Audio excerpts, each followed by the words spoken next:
ರೈತರನ್ನ ದೇಶದ ಬೆನ್ನೆಲುಬು ಅಂತ ಕರೀತಾರೆ. ಆದ್ರೆ ಅನ್ನದಾತರಿಗೆ ಬಿಜೆಪಿ ಸಂಸದ ಈ ರೀತಿಯಾಗಿ ಅವಮಾನ ಮಾಡಿರೋದು ಎಷ್ಟು ಸರಿ ಅನ್ನುವಂತ ಪ್ರಶ್ನೆ ಈಗ ಹುಟ್ಕೊಂಡಿದೆ.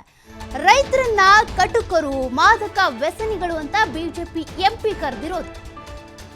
ಹರಿಯಾಣದ ಬಿಜೆಪಿ ಎಂಪಿ ರಾಮಚಂದ್ರ ಜಾಂಗ್ರಾ ವಿವಾದಾತ್ಮಕ ಹೇಳಿಕೆಯನ್ನ ಕೊಟ್ಟಿದ್ದಾರೆ.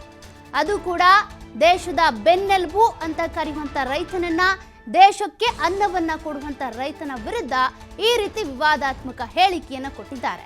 ಈ ರೋಹ್ಟಕ್ನ ಮೆಹಮಂನಲ್ಲಿ ನಡೀತಾ ಇದ್ದಂಥ ಆ ಕಾರ್ಯಕ್ರಮದಲ್ಲಿ ಮಾತನಾಡುವ ಭರದಲ್ಲಿ ಹೇಳಿಕೆ ಕೊಟ್ಟಿದ್ದಾರೆ.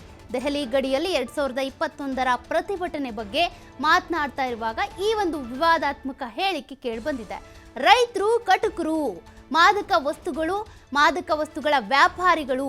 ರೈತ ಪ್ರತಿಭಟನೆ ಸ್ಥಳದಲ್ಲಿ 700 ಹುಡುಗಿಯರು ನಾಪತ್ತೆ ಆಗಿದ್ದಾರೆ, ಒಬ್ಬ ವ್ಯಕ್ತಿಯನ್ನ ಕೊಂದಿದ್ದಾರೆ ಅಂತ ಈ ಬಿಜೆಪಿ ಸಂಸದ ಆರೋಪಿಸಿರೋದು.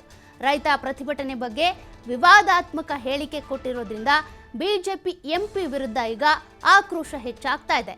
ಹಾಗಾದ್ರೆ ಏನ್ ಹೇಳಿಕೆ ಕೊಟ್ರು ಅದನ್ನು ಕೂಡ ಕೇಳಿಸ್ಕೊಳ್ಳೋಣ.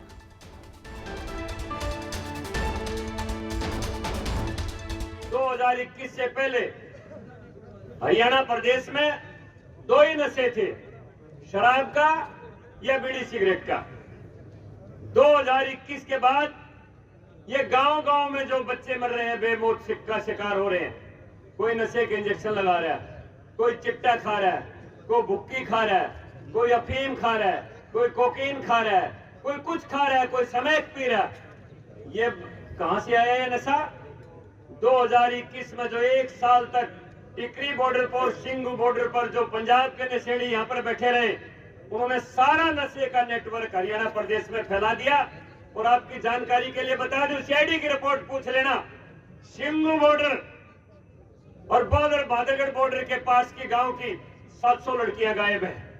कहां पर गई किसी को पता नहीं।